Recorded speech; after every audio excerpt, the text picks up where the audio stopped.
which is starting with the name of Allah Almighty. In today's lecture, we are going to continue our discussion regarding chapter number 6, that is Committees of the Board of your book, that is Corporate Governance for Pakistan by Dr. S. Saber. In the previous lecture, we discussed about the Audit Committee and the situation of external auditors and audit committee, situation in Pakistan about the audit committee, nomination committee. Now, today we are going to discuss remunerations committee. As long as the remuneration is concerned, remuneration means what will be the benefit, what will be the financial outcomes for the employees, for the parties who are involved in the matters of the business, यानी business के अंदर जो जो लोग ताल्लुक रखते हैं, जो जो लोग बिजनेस के अंदर काम कर रहे होते हैं, उनके लिए क्या बेनिफिट्स हैं, क्या फाइनेंशियल बेनिफिट्स हैं, कितनी उनकी क्या उन्हें कमाई दे रहे हैं, क्या बोनसेस दे रहे हैं, कितने अलाउंसेस उन्हें मिल रहे हैं, ये तमाम की तमाम चीज़ें हैं रेमुनरेशंस कहते हैं। ठीक है, यानी अगर एक डायरेक्टर काम कर रहा है तो डायरेक्टर को अपनी सैलरी के अलावा भी कोई बेनिफिट मिल रहा है या नहीं, या इवन सैलरी भी उसका रेमुनरेशन है। What does remuneration mean? Remuneration का मतलब होता है कि for your services what will be the, what is the outcome, what is the thing that the company is providing to you in return. हाँ, यानी रिटर्न में आपको क्या चीज मिल रही है। जब भी हम रेमुनरेशन की बात करते हैं, हम बात ज्यादातर हमारा ध्यान यही होता है कि कंपनी उस बंदे को रिटर्न में क्या चीज दे रही है। ठीक हो गया। अब रेमुनरेशन कमेटी क्या होती है? Drawing up remuneration policy for director and senior manager. इस कमेटी का काम क्या होता है कि इन्होंने रेमुनरेशन लेनी होती है। अगर बात करूं आपको कि हम कहते हैं नॉन एग्जीक्यूटिव डायरेक्टर्स जो होते हैं या इंडिपेंडेंट डायरेक्टर्स जो होते हैं, जो कंपनी के लिए काम कर रहे होते हैं, तो उन्हें मीटिंग्स अटेंड, उनकी सैलरी तो इटसेल्फ नहीं होती, हम उन्हें कोई सैलरी पे नहीं कर रहे होते for becoming the independent director of a company. क्योंकि अगर सैलरी इंक्लूड कर दें तो फिर उसका क्या हो जाएगा, एक एफिलिएशन क्रिएट हो जाएगी, एक लिंकिंग क्रिएट हो जाएगी कंपनी से। वो तो कहेगा ऐसी पॉलिसी बनाओ जिससे सैलरी बढ़े क्योंकि उसका फायदा होगा। लेकिन हम क्या कहते हैं कि sir you will not be given any sort of salary, आपको सैलरी नहीं देंगे, लेकिन जो भी आप मीटिंग अटेंड करेंगे हम उसकी आपको रेमुनरेशन देंगे, उसका आपका चेक होगा, आपको उसके अलाउंसेस दिए जाएंगे। For example, if you are conducting the meeting in another city, यानी अगर कोई मुल्तान का बंदा है, उसे आप इनवाइट करते हैं in at any sort of meeting, for any sort of meeting at Lahore station, तो मुल्तान से लाहौर की ट्रैवल अलाउंस हम उसे देंगे, वहाँ पे स्टे अलाउंस देंगे। ये जो तमाम चीज़ें हम उसे देते हैं ना, हम किस पर्पस के लिए देते हैं कि sir you are coming to attend the meeting, that is the remuneration we are giving to you for your services. For in return of your services we are giving you something, हम आपको कुछ दे रहे हैं, उस जो हम return में दे रहे होते हैं उसे हम रेमुनरेशंस कहते हैं। ठीक हो गया। इनका काम क्या है? Drawing up remuneration policy. Remuneration committee का काम है कि पॉलिसी बनाए for directors and senior managers regarding the remuneration they deserve for their services. यानी जो डायरेक्टर्स और सीनियर मैनेजर्स हैं, उनको उनकी सर्विसेज के जवाब में, के रिटर्न में क्या चीज़, क्या बेनिफिट्स, चाहे फाइनेंशियल बेनिफिट्स हों या अलाउंसेस हों या एडिशनल हम उन्हें नॉन फाइनेंशियल बेनिफिट्स हों, हम उन्हें जो दे रहे हैं, वो रेमुनरेशन की पॉलिसी को डिसाइड करना किसकी जिम्मेदारी है? रेमुनरेशन कमेटी की। ठीक हो गया। Ensuring that directors are not paid any additional fee और given consultancy assignment etcetera. For example, if we are giving certain allowances to the director for their services, we are giving the salary, we are giving the allowance. In addition to that, there should not be any additional amount. यानी उसके अलावा कोई और additional amount नहीं होनी चाहिए। whatever was the decided salary, whatever was the decided bonus, whatever was the decided allowance, we paid that thing to the director. In addition to that allowance, bonus, salary, there should not be given any additional amount. यानी उसके अलावा कोई additional फी हमने नहीं देनी, क्योंकि हम उन्हें काम करवाने के लिए कंपनी के अंदर रख रहे थे। हमने खुद ही पॉलिसी बनाई थी कि अगर डायरेक्टर ये काम करेगा तो उसे हमने इतनी सैलरी देनी है, अगर डायरेक्टर इतने अरसे का काम कर रहा है उसकी ये सैलरी है। जब आपने खुद पॉलिसी बना दी है, उसके अलावा अगर डायरेक्टर किसी और तरीके से कंपनी से कोई फाइनेंशियल बेनिफिट्स हासिल कर रहा है तो वो चीज़ ख़त्म करना is the responsibility of the remuneration committee. यानी रेम्यूनरेशन कमेटी इस बात को इंश्योर करेगी कि जो जो चीज़ें हमने खुद डिसाइड की हैं बस वही डायरेक्टर को मिल रही हैं, इसके अलावा director is taking nothing from the company. Fine. Oversight of bonus computation for director, यानी हम क्या कहते हैं, कंपनी की अगर अच्छी परफॉर्मेंस होती है हम कहेंगे the employees should be given some certain bonus. इसी तरह के जो बोनसेस होते हैं हम बाकी स्टेक होल्डर्स के लिए भी डिसाइड करते हैं कि सर ये आपने काम किया इसके लिए आपको बोनस मिलेगा, ठीक है। अब इस किस्म के बोनस को इंश्योर करना, इस किस्म के बोनस की अमाउंट को डिसाइड करना, उसे कंप्यूट करना, उसे ओवरसाइट करना, यानी कि क्या वाकई सही अमाउंट कैलकुलेट हुई है, क्या वाकई उतनी अमाउंट बोनस के तौर पे दी जा रही है, इन तमाम फैक्टर्स को इंश्योर करना भी रेम्यूनरेशन कमेटी के अंडर आता है। Remuneration committee will also be considered a responsible committee to overlook the process of distribution of bonus among the shareholders, among the stakeholders of the company. That stakeholder can be the employee, can be the director or any person directly or indirectly linked with the company. अगर उसका company से कोई ताल्लुक बन रहा है, वो company के लिए कुछ कर रहा है, उसने कंपनी को कोई फायदा पहुंचाया है, तो हम उस फायदे के बेसिस पे हम कहते हैं कि sir we earn more than the required amount और more than the desired amount. तो इस खुशी में हम क्या करते हैं, बोनस इशू करते हैं। तो बोनस जो हम देंगे उसको ओवरसाइट करना भी रेम्यूनरेशन कमेटी के अंडर आएगा, ठीक हो गया। Ensuring the proper disclosure is made in the respect of director's remuneration. As I have already discussed with you कि हम लोगों ने whatever was the pre-decided salary, whatever was the allowance we decided, whatever was the bonus we had decided and gave to the director, उसके अलावा उसे कोई और additional amount नहीं मिलना चाहिए, कोई माशी फायदा उसे कंपनी से नहीं मिलना चाहिए जो कि हमें बुक्स ऑफ अकाउंट में कहीं लिखा ना हो, जो कि पॉलिसी के अगेंस्ट हो। उससे हमने जी टेंडर इशू करवाया या हमने जो है ना एक फोरकास्ट की कि नई मशीनरी परचेज करनी है, नई मशीनरी के लिए जो हमने अपने पास रिजर्व में अमाउंट रखी है वो 2 मिलियन रखी है, पता चलता है जी 17 लाख तो इस्तेमाल हुए मशीनरी को परचेज करने के लिए, बाकी जो 3 लाख है वो डायरेक्टर को दे दिए गए। Why you gave that 3 lakh additional amount to the director? It was decided that whatever maximum amount of 2 million will be allotted for the machinery. If you purchase the machinery at 17 lakh, the remaining 3 lakh must be given back or must be retained again by the company. Company को बाकी 3 लाख अपने retain earning में या reserve में रखने चाहिए थे। Why you gave that 3 lakh to the director? इस किस्म की जो जो चीज़ें होती हैं ये बुक्स ऑफ अकाउंट में लिख देनी चाहिए होती है, इसकी डिस्क्लोजर लेना होता है कि हमने एडिशनल अमाउंट पे किया। For example, it is also written in the books in your policy that director can apply for personal loan for any sort of personal problem, that can be the education, that can be the medical problem, that can be the marriage of son or the daughter of the director। हमने कहा कि जी sir आपकी बच्चों की education, आपकी बच्चों की शादी या आपको मेडिकल का जो भी अगर प्रॉब्लम हुआ उसके लिए हम कंपनी आपको लोन दे सकती है, ठीक है। अब ये जो भी चीज़ हमने डायरेक्टर को पे की है, इस चीज़ को आपने डिस्क्लोजर में लिखना है, आपने इस चीज़ को बुक्स ऑफ अकाउंट में शो करना है कि इतना पैसा हमने डायरेक्टर को दिया है, ताकि कल को ये ना हो कि वो बुक्स ऑफ अकाउंट में लिखे बगैर डायरेक्टर वो सारा पैसा अपने पास रख ले, हमारे पास कोई प्रॉपर रिकॉर्ड भी ना हो कि हमने कितनी अमाउंट डायरेक्टर को पे किया।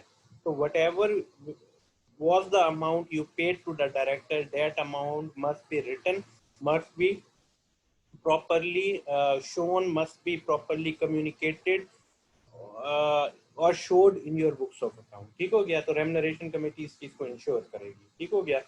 उसके बाद है basis of remuneration, why you what are the basis on which the remuneration was decided, ठीक है। अब यहाँ पे उन्होंने 3 क्राइटेरिया बताए हैं। फिक्स सैलरी ओनली, यानी कभी कभी होता है कि हम जो जिसकी सैलरी होती है ना, यानी आपकी सैलरी, सर आपको आपकी सैलरी का 10% क्या कहते हैं मेडिकल अलाउंस मिलेगा, सर आपको आपकी सैलरी का 10% वेकेशन बेनिफिट दिए जाएंगे, सर आपको आपकी सैलरी का 5% इंश्योरेंस अलाउंस मिलेगा, सर आपको आपकी सैलरी का 3% फ्यूल कंजम्पशन के तौर पे फ्यूल अलाउंस मिलेगा। यानी हम कह सकते हैं कि रेम्यूनरेशन को डिसाइड करना एज कोई ना कोई बेसिक पर्पस होगा, कोई ना कोई बेसिक पॉलिसी होगी. It will not be like that you give 3,000 without any justification that why you are giving 3,000 to an employee for the fuel consumption. हम पूछेंगे भाई किस बिहाफ पे तुमने 3,000 रुपए दिए हैं इस बंदे को. वो हो सकता है वो कहेगा सर इसकी जो डेजिग्नेशन है उस पर ये 3,000 हमारी पॉलिसी में लिखा हुआ है, या हमने इसकी सैलरी जो है उसका 3% निकाला है, तो वो इसकी 1 लाख की सैलरी है, उसका 3% निकाला, 3,000 fuel consumption that we are giving to that person. अब यहाँ पे क्या है कि हमने एक प्रॉपर पॉलिसी डिसाइड की, उस पॉलिसी की बेसिस पे हमने कंप्यूटेशन की और रेम्यूनरेशन की अमाउंट कैलकुलेट हो गई. बोनस ऑनली हम क्या कहेंगे कि सर आपकी सैलरी का लेना देना अलग है, यहाँ पे सिर्फ बोनस की अमाउंट आपको देंगे. ठीक है, हमने क्या किया कि पहले ही डिसाइड कर लिया था कि अगर 1 मिलियन से ज़्यादा की सेल हुई तो जितनी भी अमाउंट उससे ज़्यादा होगी उतनी अमाउंट का 5% हम बोनस दे देंगे. अब बोनस क्या है? एडिशनल रेम्यूनरेशन है, माशी फायदा है to the employees, to the director, to the manager of the company. ठीक है, उन्हें ये पता चलता है कि अगर हम अच्छा परफॉर्म करते हैं तो कंपनी उस चीज़ का रिगार्ड करती है, कंपनी हमें एडिशनल अमाउंट पे करती है जो कि हमारे ही काम आता है. तो वो एडिशनल अमाउंट आप हासिल करने की पूरी कोशिश करते हैं, और जब आप वो एडिशनल अमाउंट हासिल कर लेते हैं तो ये आपके लिए रेम्यूनरेशन होता है, जिसके लिए हम पहले ही पढ़ चुके हैं कि रेम्यूनरेशन को बुक्स ऑफ अकाउंट में लिखा जाना चाहिए, उसके पीछे जस्टिफिकेशन देनी चाहिए. Combination balance between the components, too high fix salary as bad as too high bonus. वो कहते हैं कि there should be a balance in the between the components. आप या तो सैलरी आपने उसकी 10 लाख की सैलरी और 10 लाख का बोनस दे दिया उसे सैलरी के बराबर, या सैलरी उसकी 1 लाख है आपने 1 मिलियन का बोनस उसे बोनस दे दिया है, या उसकी जो क्या नाम है 1 लाख की सैलरी और बोनस आप उसे 1,000 दे रहे हैं. तो there should be a balance between the component. एक बंदा जो सैलरी ले रहा है 20,000 की, उसके लिए बोनस 3,000 का बोनस जस्टिफाइबल है. या उसका हमने जो भी पॉलिसी बनाई थी कि sir your salary 6% of your salary will be given as your bonus, तो 10,000 का 6% निकाल लें, जो भी पैसे बनते हैं हम कहेंगे सर ये आपका बोनस आ गया. जो आपकी बोनस अमाउंट है या सैलरी अमाउंट है, या सैलरी अमाउंट है और बोनस अमाउंट है, दोनों को एक बैलेंस फॉर्म में हमने उन्हें रेम्यूनरेशन देनी चाहिए. हमने ऐसा नहीं करना चाहिए कि जी ₹1,00,000 सैलरी है और 1,000 रुपए बोनस दे रहे हैं, या 1,000 रुपए सैलरी हम ₹1,00,000 बोनस दे रहे हैं. That is not a justifiable phenomena. Justifiable phenomena ये नहीं है. Too high fix salary as bad as too high bonus amount. वो कहते हैं ज्यादा बहुत ज्यादा सैलरी दे देना या बहुत ज्यादा बोनस दे देना, दोनों ही चीजें are not good for the company. Company के लिए ये दोनों फैक्टर्स अच्छे नहीं है कि बहुत ज्यादा सैलरी दे देना और बहुत ज्यादा बोनस दे देना. कंपनी को इन चीज इस तरह के एक्टिविटीज को, या जो हमारी रेम्यूनरेशन कमेटी है, इस किस्म के फैक्टर्स को डिस्करेज करना चाहिए. ठीक हो गया. फिक्स सैलरी, फिक्स सैलरी में देखें प्रमोट्स. अब यहाँ पे एक बात ध्यान में रखिएगा फिक्स सैलरी से पहले, कि जब हम फिक्स सैलरी की बात करते हैं वहां पे एक जो फैक्टर आ जाता है ना वो लिथार्जी का आता है. लिथार्जी का मतलब होता है सुस्ती, काहिली. आप सुस्त हो जाते हैं, आप चीजों को ना फॉर ग्रांटेड लेने लग जाते हैं. तो lethargy is basically discouraged within an organization. मुझे पता चल गया है कि मुझे सैलरी मिल जानी है, मैं काम करूं या मैं ना करूं. That is basically the lethargy. A feeling of lethargy will come into my personality. मुझे पता चल जाएगा कि यार पैसे तो वैसे ही मिल जाने हैं, मुझे क्या जरूरत है काम करने का. ऐसे जब फैक्टर्स आपके अंदर आने लग जाते हैं ये चीजें डिस्करेज की जाती हैं, और फिक्स सैलरी में ये फैक्टर बड़े ही डिस्करेज किया जाते हैं कि जब आप पहले ही एम्प्लॉय को बता देते हो कि सर आपको हम 30,000 सैलरी देंगे. अब उसमें क्या होता है कि जो डायरेक्टर्स होते हैं, क्योंकि they are the external they are the they are working as an employee of the company. तो वो क्या करते हैं कि कॉरपोरेशन के अंदर डायरेक्टर्स को पता होता है कि हमारी कंपनी प्रॉफिटेबल बने या ना बने, इस साल का हमें जो सैलरी है वो तो मिलनी ही मिलनी है. जब ऐसे फैक्टर्स आने लग जाते हैं तो डायरेक्टर्स वो एंशियसली और जो है ना क्रिस्मेटिक एक्टिविटीज से ना दूर हटते हैं. उनके अंदर ना ये फैक्टर आ जाता है कि मुझे 3 साल की सिक्योरिटी मिल गई है ना, मैं 3 साल के लिए डायरेक्टर हूँ, 3 साल कंपनी प्रॉफिट पे जाए 3 साल कंपनी लॉस पे जाए, I will get my salary that, so I should not work. और मुझे इतनी एफर्ट करने की जरूरत नहीं है. Why I am so efficient in that activity, मैं क्यों इतना efficiently काम करूं जब मुझे भी सैलरी मिल जानी है और जो ये बंदा बैठा हुआ है जिसने कोई काम नहीं करना इसे भी उतनी सैलरी मिल जानी है। तो ये जो फिक्स सैलरी वाला कॉन्सेप्ट है ना, ये आपके अंदर लेथार्जी क्रिएट करता है, आपको काम करने का शौक नहीं पैदा होता। आप कहते हैं कि बस ठीक है चीजें चल रही हैं तो चलने दो, कोई मसला नहीं है, ठीक है। इससे प्रमोट होता है लेथार्जी, स्टेटस को मेंटेलिटी। अच्छा, उससे ये भी होता है कि जब आप एक बंदे को कहते हैं कि sir you will be given this amount as a fix salary, तो उस अमाउंट पे वो कहते हैं कि सर मेरा स्टेटस तो है 17वें स्केल का, मेरा स्टेटस तो है 18वें स्केल का, मेरा स्टेटस तो है 19वें स्केल का, मैं इस सैलरी के अंदर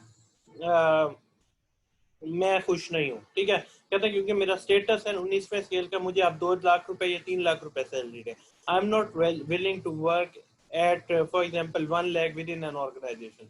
मैंने 1 लाख पे काम नहीं करना। तो जो जितनी सैलरी होती है ना, वो एक मेंटल ब्लॉक क्रिएट कर देती है इन the mind of the director और एनी अदर सीनियर मैनेजर। वो अपने आप को कंपनी के मैटर्स में उतना ही इन्वॉल्व समझता है, अपनी डेजिग्नेशन को उतना ही फ्रूटफुल समझता है जितनी उसकी सैलरी होती है।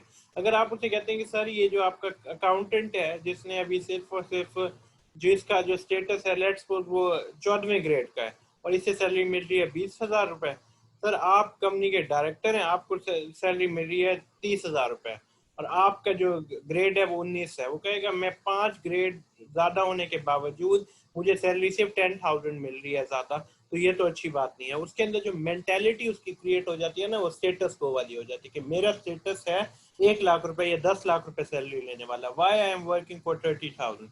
मैंने एग्जाम्पल के तौर पे आपको बात समझाइए कि फिक्स सैलरी के नुकसान क्या है। उसके बाद एक और फैक्टर जिससे हम फिक्स सैलरी की वजह से हम उस फैक्टर को डिस्करेज करते हैं, वो फैक्टर है डेम्पन्स एंटरप्रेन्योरल इनिशिएटिव। यानी जो व्हाट इज एंटरप्रेन्योरल इनिशिएटिव ऐसी एक्टिविटीज होती हैं कि जो हम खुद ब खुद करने के लिए तैयार हो जाते हैं। हम कहते हैं यार ये नई काम हम खुद कर सकते हैं, ये नई टेक्नोलॉजी के ऊपर हम इस पे काम करना चाहिए, हम इसके ऊपर कुछ ना कुछ फायदा क्रिएट कर सकते हैं कंपनी के लिए। जब आपकी फिक्स सैलरी हो जाती है तब आप इनिशिएटिव जो लेने के एंटरप्रेन्योरल इनिशिएटिव है ना, वो डैम्पन्स हो जाती है। डैम्पन्स मीन वो रुक जाती है, वो उसमें जान नहीं रहती। उसमें ना एक फैक्टर जो आपके पास आ जाता है ना कि अच्छा मैं लूं या ना लूं, वो फैक्टर इवॉल्व होने लग जाता है। मतलब आप सोचने लग जाते हैं कि मैं मेहनत करूंगा तब भी मुझे इतने ही पैसे मिलने हैं और मैं मेहनत नहीं करूंगा तब भी मुझे इतने पैसे मिलने हैं, तो it's better not to do any work, ठीक है। मुझे बेहतर यही है कि मैं कोई काम ना करूं। तो ये जो है ना फिक्स सैलरी का ये बहुत बड़ा नुकसान है कि आपकी अंदर की जो स्किल्स है, जो आपका जो एक इनर इनिशिएटिव लेने का जो पावर थी, वो भी सेक्रीफाइस होने लग जाती है, वो भी स्ट्रेंथन नहीं कर पाती, वो भी रुकने लग जाती है क्योंकि आपको मालूम होता है कि मुझे तो सैलरी मिल जानी है। Why I am putting too much effort in any of the activity of the company, ठीक हो गया। Increase staff turnover. जब आप फिक्स सैलरी के ऊपर ही एम्प्लॉयज को रखते हैं कि सर ये आप पहले साल आए हैं आपकी 10,000 रुपए सैलरी है, दूसरे साल सर आपकी 10,000 सैलरी है, तीसरे साल आए सर 10,000 सैलरी है, तो all the employees try to switch over. वो कहते हैं हम यहाँ से निकलते हैं, इतनी मेहनत कर लो, जितनी मर्जी कोशिश कर लो, इनकी सैलरी 10,000 15,000 20,000 25,000 30,000 रुपये पड़ी हुई है। तो we are looking towards an organization जो कि हमारी इतनी मेहनत को का रिवॉर्ड ज्यादा दे या 50,000 हमें सैलरी पे करे।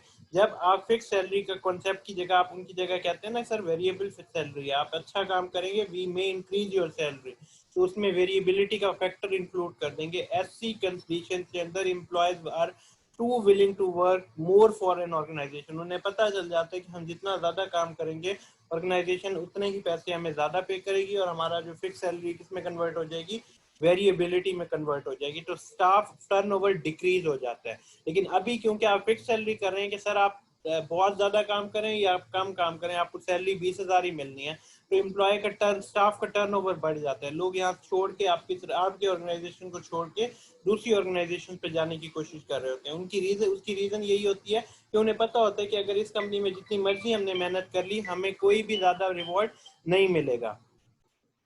वो कहते हैं कि ठीक है, हम फिर और ऑर्गेनाइजेशन में जाते हैं जहाँ पे हम अगर ज्यादा काम करें, मेहनत से काम करें, तो उसका रिवॉर्ड हमें ज्यादा मिले, हमें ज्यादा सैलरी वहाँ पे देने के लिए तैयार हो जाए।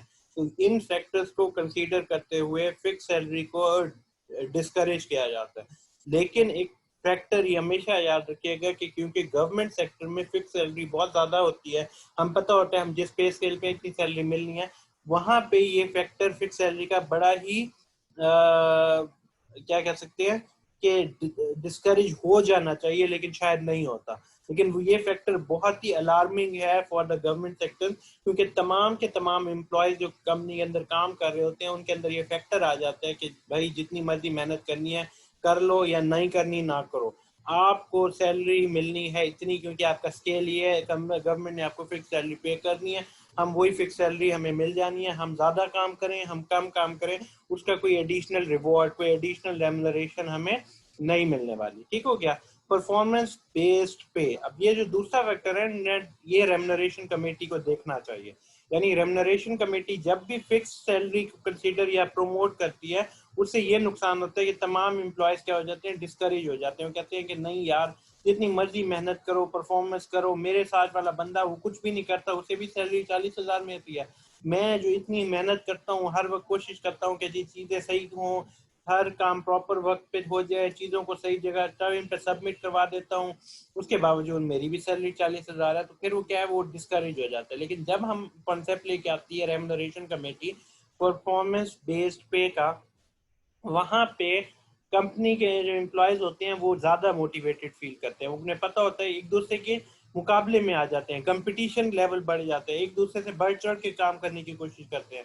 उन्हें पता होता है कि जब हम अपने एक्स्ट्रा ऑर्डिनरी वर्क परफॉर्म करेंगे, हम अच्छी एक्टिविटीज शो करेंगे, हम अपने क्या कह सकते हैं परफॉर्मेंस को इंक्रीज करेंगे, तो हमें रिवॉर्ड ज्यादा मिलेगा, हमें बोनस मिलेगा, बोनस में हमें कैश मिलेगा, फ्री शेयर्स मिलेंगे, शेयर्स ऑप्शन मिलेंगे। अब ये क्या है, बोनस की अगर कुछ जो फाइनेंस का जैसे हमें थोड़ा बहुत एक आइडिया होता है कि कैश की फॉर्म में बोनस तो मिलता ही मिलता है, लेकिन हम क्या करते हैं, कुछ ऐसे शेयर होल्डर्स भी होते हैं, सॉरी आपके एम्प्लॉयज भी होते हैं, जिन्हें हम ऑफर करते हैं कि sir if you will perform better for an organization, this organization will offer you their own shares, अपने शेयर्स भी आपको ऑफर करेंगे, ताकि आप वो शेयर्स को अगर परचेज करें तो आप कंपनी के मेंबर बन जाए, you will become the part of this organization. तो ये फैक्टर हम क्यों दे रहे होते हैं, हमें बात नजर आ रही होती है कि जितना हम एम्प्लॉयज को मोटिवेट करेंगे, वो इस कंपनी के बेनिफिट के लिए काम करेंगे। अब एक और फैक्टर जो यहाँ पे आपके लिए कंसीडर करना चाहिए या आपको ध्यान में रखना चाहिए, वो फैक्टर है शेयर प्राइस का।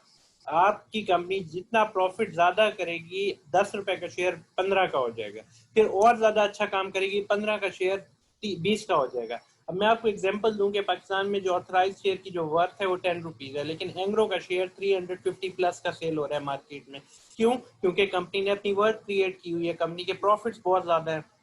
जैसे जैसे प्रॉफिट बढ़ते जाते हैं तो शेयर की वर्थ बढ़ती जाती है। अब जो एम्प्लॉयज होते हैं कंपनी के अंदर, जब उन्हें कंपनी के शेयर ऑफर किए जाते हैं, फॉर एग्जांपल मुझे शेयर दिए गए हैं 2000 शेयर, 10 रुपीज के हिसाब से उनकी वर्थ थी 20,000 की, लेकिन जब मैं उन्हें इतनी मेहनत करूंगा कि वही 20,000 के शेयर को मैं 10 रुपीज के शेयर को 100 रुपीज तक लेके जाऊंगा, तब मुझे पता चल जाएगा कि ये 20,000 के नहीं रहे शेयर, मेरे 2000 शेयर्स आज सिर्फ 20,000 के नहीं रहे, इनकी वर्थ 2 लाख हो गई है। ठीक है, ये फैक्टर्स जब आते हैं, ये किस आपके अंदर इनर मोटिवेशन क्रिएट करते हैं, आप कहते हैं हम और भी अच्छा काम करेंगे ताकि यही शेयर जब मार्केट के अंदर जाए, इनकी वर्थ 100 से भी ऊपर जाए।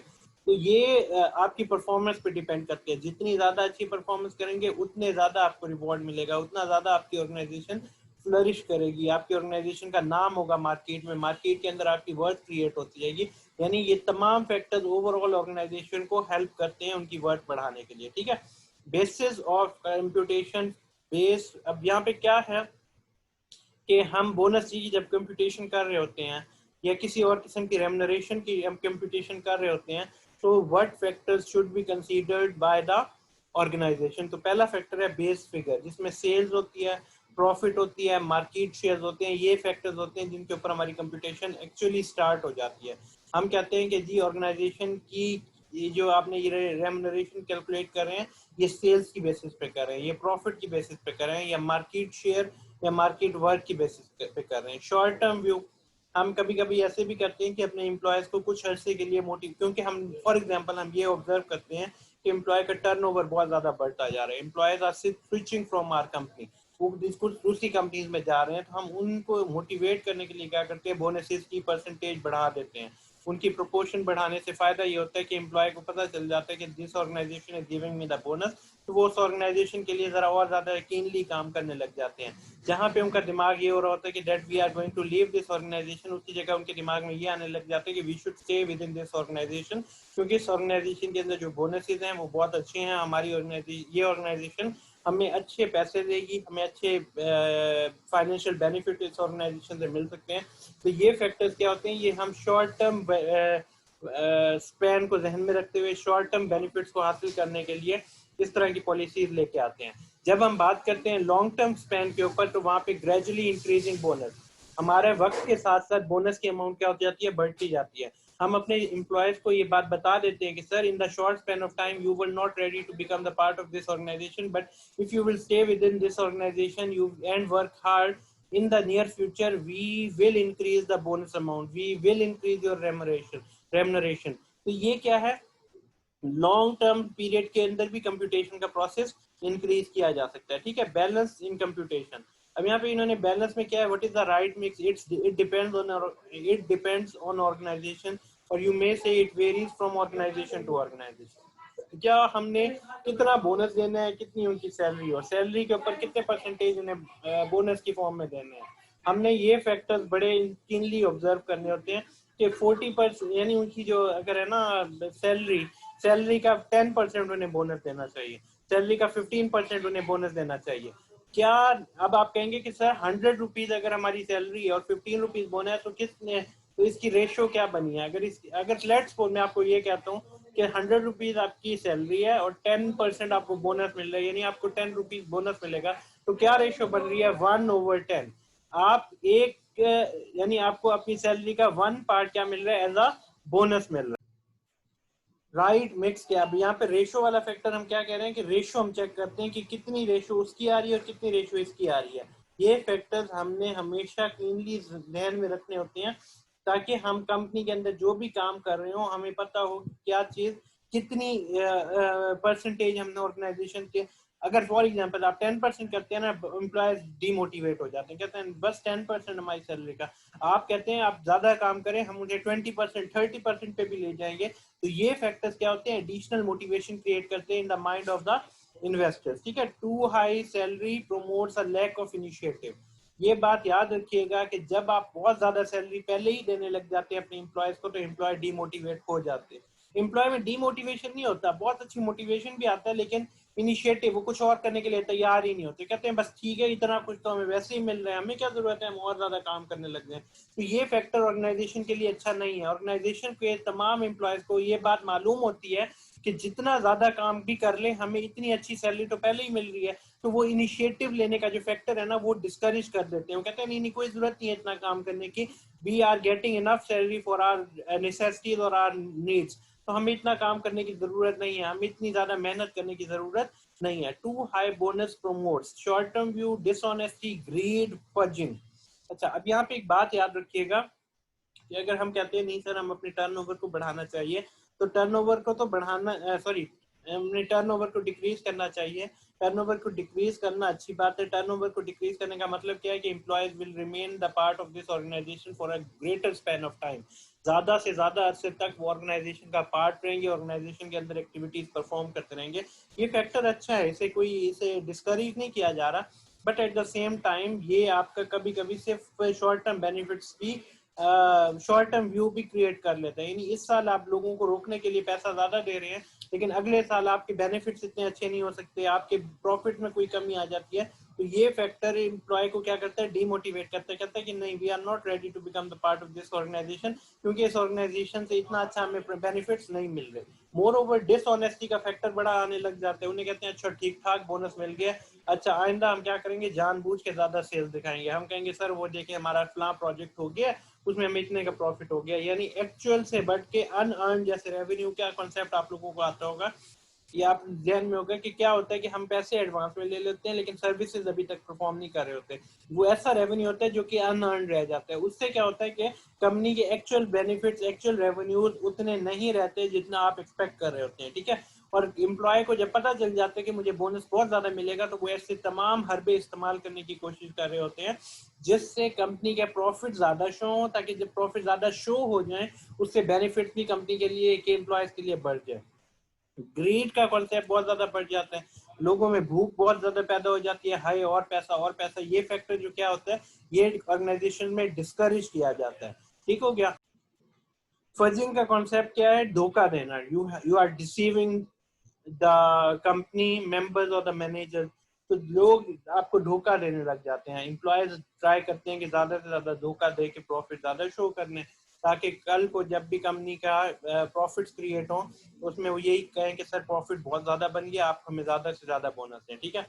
अब यहाँ पे रिकमेंड हमेशा याद रखिएगा कि जो कॉर्पोरेट गवर्नेंस आपको रिकमेंड करता है 1:2, यानी अगर आप 10 रुपए और 20 रुपए, 20 रुपए सैलरी है तो 10 रुपए बोनस दे दें, या बस यही वाला फैक्टर है मेरे के। 1:2 का मतलब क्या है कि सैलरी और बोनस इतना ही फैक्टर हो, यानी 2 रुपए सैलरी दे रहे हैं तो 1 रुपया चलो बोनस उन्हें दे दें, या 200 की सैलरी है तो 100 बोनस दे दें, 10,000 की सैलरी है तो 5,000 बोनस दे दें, इतनी रेशो रखें, इक्वल लेवल पे ना लेके जाए, ये रिकमेंडेशन है। Moreover it is very much important for you to remember that it is just recommendation, and this particular amount varies from organization to organization. It is not compulsory कि तमाम organisation यही ratio इस्तेमाल करेंगी। Organisation को बहुत ज्यादा अगर फायदा होने लग गया तो हो सकता है कि इक्वलेंट टू सैलरी या मोर देन सैलरी बोनस भी कभी किसी साल दे दिया करें, तो it depends on the organization's performance and it varies from organization to organization, from year to year, ठीक है। इंशाल्लाह हम नेक्स्ट वीडियो में situation in Pakistan regarding the remuneration committee discuss करेंगे। Till then, Allah Hafiz.